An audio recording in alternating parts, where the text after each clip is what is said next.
Hello प्यारे बच्चों। तो आज हम सब कक्षा 11 के अर्धवार्षिक परीक्षा 2025-26 के विषय सामान्य हिंदी के प्रश्न पत्र को देखने वाले हैं। तो चलिए जल्दी से प्रश्न पत्र पर चलते हैं, जिसमें से हमारा पहला प्रश्न है जो कि बहुविकल्पी प्रश्न है। क हिंदी प्रदीप के संपादक हैं, जिसमें आपको 4 बहुविकल्पी प्रश्न दिया हुआ है। इसी प्रकार ख काशी नागरी प्रचारिणी सभा की संस्थापना की थी। सारे बहुविकल्पी प्रश्न में 4-4 ऑप्शन दिए गए हैं। सभी ऑप्शन को देखते रहिएगा, जो ऑप्शन सही रहेगा उस ऑप्शन पर सही का निशान लगा दीजिएगा। ग नूतन ब्रह्मचारी किस विधा की रचना है। घ पर्दा कहानी के रचनाकार हैं। क्वेश्चन नंबर 2 का क अज्ञे ने तार सप्तक का प्रकाशन किया। किसमें किया था? सन दिया हुआ है 1943 में, 1931 में, 1947 में, 1942 में। ठीक, हम ही सब बता देंगे कौन सा सही है कौन सा गलत है, तो फिर आप लोग क्या करेंगे? आप लोग भी खोजिएगा कौन सा सही है कौन सा गलत है, उसी बहाने पढ़ेंगे तो कम से कम। क्वेश्चन नंबर ख कृष्ण काव्यधारा के प्रतिनिधि कवि हैं। मीरा, सूरदास, रसखान, रैदास। ग इनमें से प्राचीनतम प्रथम महाकाव्य कौन सा है? श्री रामचरितमानस, पृथ्वीराज, रासो, प्रिय प्रवास, साकेत। प्रगतिशील लेखक संघ की स्थापना कब हुई थी? सन 1943 में, 1936 में, 1938 में, 1954 में। क्वेश्चन नंबर 3 पर आते हैं। निम्नलिखित प्रश्नों के उत्तर सही विकल्प चुनकर लिखिए। क सड़क सुरक्षा का मूल मंत्र है। ऑप्शन दिया हुआ इसमें 4। रुकें, देखें, देखें, सुने, सुने, सोचें, रुकें, देखें, सुने, सोचें। ठीक। क्वेश्चन नंबर 3 का ख सड़क सुरक्षा का साधन है मोबाइल, घड़ी, हेलमेट, जूते। क्वेश्चन नंबर 4 पर आते हैं। दिए गए गद्यांश को पढ़कर उन पर आधारित प्रश्नों के उत्तर दीजिए। ठीक, आपको एक गद्यांश दिया हुआ है, इस गद्यांश को आप पढ़ेंगे। पढ़ने के बाद जो भी आपसे प्रश्न नीचे किया गया होगा उस प्रश्नों के आधार पर आप उत्तर देंगे। ठीक, तो इस गद्यांश को पढ़िएगा। पढ़ने के बाद क्वेश्चन दिया हुआ है क उपर्युक्त गद्यांश के पाठ और उसके लेखक का नाम लिखिए। तो किस जो गद्यांश है किस चैप्टर का है और इसके लेखक कौन है लिखना है आपको। ख में रेखांकित अंश की व्याख्या करनी है, माने कि जिस भी वर्ड के नीचे लाइन खिंचा हुआ है तो उसकी आपको क्या करनी है? व्याख्या करनी है। ग लेखक ने देश के लोगों को किसकी संज्ञा दी है। घ का चुप साधी रहा बलवाना। इस लोकोक्ति के माध्यम से लेखक किस बात को स्पष्ट करना चाहता है। ठीक, अंगा वाला प्रस्तुत गद्यांश का आशय अपने शब्दों में लिखिए। अथवा करके भी आपको देगा एक आचरण का विकास जीवन का परम उद्देश्य है। इस प्रकार का एक गद्यांश और दिया हुआ है, जिसमें आपका क्वेश्चन है उपर्युक्त गद्यांश के पाठ और लेखक का नाम बताइए।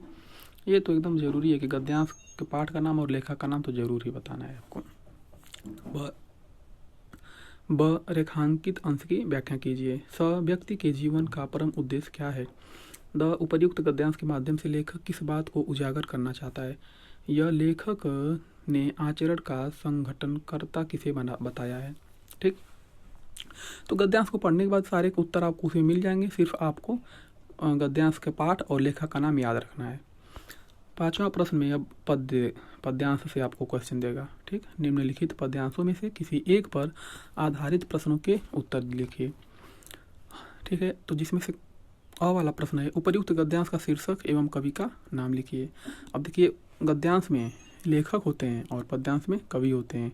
ठीक, नहीं ये मत कीजिएगा कि गद्यांश में कवि लिख दें और पद्यांश में लेखक लिख दें। ब रेखांकित अंश की व्याख्या कीजिए। स पशु पक्षी कैसे वृक्षों को चरते हैं। द संसार के लोग कैसा व्यवहार करते हैं। यह तुलसीदास ने किसे परमार्थ का साथी बताया है। अथवा करके भी आपको दिया हुआ है, आपको जो आएगा वो आप लिखिएगा। ठीक, जिसमें से अथवा करके भी आपको पद्यांश दिया हुआ है, पढ़िए और उसका उत्तर लिखिए। क्वेश्चन है क पद्यांश के संदर्भ को लिखिए। वही संदर्भ अर्थात किन्होंने लिखा है और किस चैप्टर का है। ठीक है, जैसे इसमें क्या था शीर्षक और कवि का नाम, वैसे इसमें भी संदर्भ में वही लिखना होता है कि शीर्षक क्या है इसका और कवि का क्या नाम है। ख रेखांकित अंश की व्याख्या कीजिए। ग हमारे हरिल की लकड़ी में कौन सा अलंकार है। क्वेश्चन नंबर घ, गोपियों के लिए श्री कृष्ण किसके समान हैं? उन्होंने श्री कृष्ण को अपने हृदय में किस प्रकार बसाया हुआ है? अंगा, ब्रह्म और योग की बात सुनकर गोपियों को कैसा लगता है? क्वेश्चन नंबर 6 पर आते हैं। निम्नलिखित किसी एक लेखक का साहित्य परिचय देते हुए उनकी प्रमुख रचनाओं का उल्लेख कीजिए, जिसमें से महावीर प्रसाद द्विवेदी होंगे, डॉक्टर संपूर्णानंद, राहुल सांस्कृत्यायन। ख पर निम्नलिखित में से किसी एक कवि का साहित्यिक परिचय देते हुए उनकी कृतियों पर प्रकाश डालिए। महाकवि भूषण, कविवर बिहारी जी, तुलसीदास। जिस पर भी आपको याद किए होंगे इन तीनों में से किसी एक पर भी आप साहित्यिक परिचय लिख करके क्या उनका परिचय दे देंगे। ठीक। क्वेश्चन नंबर 7, बलिदान अथवा प्रायश्चित कहानी का सारांश लिखिए। सारे मोस्ट इंपॉर्टेंट सवाल 5-5 नंबर के हैं, सब याद रखिएगा। अथवा करके भी दिया हुआ है कि प्रायश्चित कहानी के आधार पर रामू की बहू का चरित्र चित्र लिखिए। क्वेश्चन नंबर 8, स्वपठित नाटक के आधार पर किसी एक खंड के किसी एक प्रश्न का उत्तर दीजिए। क्वेश्चन नंबर 8वां का क, जैसे कुहासा और किरण नाटक का उद्देश्य स्पष्ट कीजिए। या ऐसे आपको ऑप्शन देता चला गया है। ठीक है, इसमें से आपको जो लिखना है वो आप इसमें से अपना छाट करके अपना लिख लीजिएगा। ठीक है, जैसे कुहासा और किरण नाटक के प्रमुख पुरुष पात्र का चरित्र चित्रण कीजिए। ख, आन का मान नाटक का कथासार लिखिए। आन का मान के आधार पर दुर्गादास का चरित्र चित्रण कीजिए। घ, गरुड़ ध्वज नाटक के दूसरे अंक का कथानक लिखिए। गरुड़ ध्वज नाटक के आधार पर कालिदास का चरित्र चित्रण कीजिए। घ, सूत पुत्र का कथासार अपने शब्दों में लिखिए। सूत पुत्र नाटक के आधार पर द्रौपदी स्वयंवर की कथा लिखिए। अंगा राजमुकुट नाटक के आधार पर शक्ति सिंह की चारित्रिक विशेषताओं पर प्रकाश डालिए। या राजमुकुट नाटक के द्वितीय अंक की कथासार अपने शब्दों में लिखिए। खंड ख पर आते हैं, जिसमें क्वेश्चन नंबर 9 का दिया हुआ है, दिए गए संस्कृत गद्यांश का ससंदर्भ हिंदी में अनुवाद कीजिए। ठीक, आपको संस्कृत में दिया हुआ है गद्यांश, इसको क्या करना है, हिंदी में अनुवाद करना है। आते हैं क्वेश्चन नंबर ख पर, दिए गए श्लोक का ससंदर्भ हिंदी अनुवाद कीजिए। क्वेश्चन नंबर ख में भी आपको इसी तरह दिया हुआ है, ससंदर्भ श्लोक दिया हुआ है, इसका क्या करना है, आपको हिंदी में अनुवाद करना है। ठीक, अथवा करके भी दिया हुआ है, आपको जो आएगा उसको आप कर सकते हैं। क्वेश्चन नंबर 10, निम्नलिखित मुहावरों और लोकोक्तियों में से किसी एक का अर्थ लिखते हुए वाक्य में प्रयोग कीजिए। ठीक, जिसमें से 4 ऑप्शन है, 4 ऑप्शन नहीं है वो तो, उसमें 4 क्वेश्चन है, जिसमें से आपको किसी एक का ही लिखना है। ठीक, अंगूठी का नगीना, इधर की उधर लगाना, उल्टे बांस बरेली को नाक रगड़ना। क्वेश्चन नंबर 11 का क है, निम्नलिखित शब्दों के संधि विच्छेद के सही विकल्प का चयन कर लीजिए। ठीक, तो संधि विच्छेद दिया हुआ है, 3 क्वेश्चन है, जिसमें उपेंद्र है, चंद्रोदय है और सैनम है। इसमें से जो आपको संधि विच्छेद सही लगेगा आप देखिएगा, खोजिएगा, ढूंढिएगा, उसी बहाने पढ़ेंगे कम से कम। इसमें कौन सा सही है कौन सा गलत है बता देंगे तो फिर आप लोग कुछ करेंगे ही नहीं, इसी बहाने कम से कम पढ़ेंगे तो। क्वेश्चन नंबर ख है, 11 का, दिए गए शब्दों की विभक्ति और वचन के अनुसार सही उत्तर विकल्प का चयन कीजिए। ठीक, आते हैं क्वेश्चन नंबर 12 पर, निम्नलिखित शब्द युग्मों का सही अर्थ चुनकर लिखिए। ठीक, इसमें से शब्द युग्मों का सही अर्थ चुनकर आपको लिखना है कि कौन सा गृह और ग्रह है तो कौन सा सब सही बैठ रहा है। ठीक, तो ये तो सिंपल सवाल है। हिमांशु, हिमांबू, हिमांशु। मुद्रा, क्वेश्चन नंबर ख, मुद्रा कहते हैं, किसको मुद्रा कहते हैं? सूर्य का एक अर्थ है, सूर्य का एक अर्थ है। ग, निम्नलिखित वाक्यांश के लिए एक शब्द का चयन करके लिखिए, जिसमें से पहला प्रश्न है, जो जीव 4 पैरों वाला हो उसे क्या कहते हैं? वन में लगने वाली आग को क्या कहते हैं? क्वेश्चन नंबर घ, सही उत्तर विकल्प का चयन कर किन्हीं 2 प्रश्नों के उत्तर दीजिए। ठीक, जिसमें पहला प्रश्न में बोला है, मैं कलम के साथ लिखता हूँ, मैं कारक संबंधी शुद्धि का सही रूप, में कारक संबंधी शुद्धि का सही रूप है।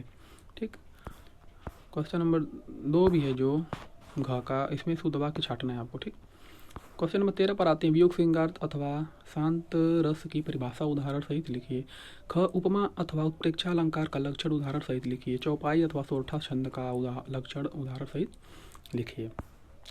क्वेश्चन नंबर 14 पर आओ, समाचार पत्र में प्रकाशित विज्ञापन के आधार पर लेखपाल पद पर नियुक्ति हेतु अपने जनपद के जिला अधिकारी को एक आवेदन पत्र लिखिए। अथवा ग्रामक प्रचार करने वाले विज्ञापनों से उपभोक्ताओं को होने वाली परेशानियों का उल्लेख करते हुए किसी समाचार पत्र के संपादक को इस संबंध में 2 सुझाव देते हुए एक पत्र लिखिए।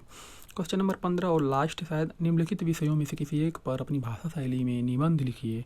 इसमें से आपको दिया हुआ है इंटरनेट की उपादेयता, गंगा प्रदूषण, कंप्यूटर आधुनिक यंत्र मानव, विद्यार्थी जीवन में अनुशासन का महत्व। तो हमारे प्रश्न समाप्त होते हैं। आशा करते हैं आपको वीडियो पसंद आया होगा। आप इन्हीं प्रश्न पत्रों के आधार पर अपनी तैयारी को आगे बढ़ाते रहिएगा, मेहनत करते रहिए। अगर वीडियो पसंद आया हो तो लाइक कीजिएगा, चैनल को सब्सक्राइब कीजिएगा। मिलते हैं अगले प्रश्न पत्र के साथ, तब तक के लिए धन्यवाद।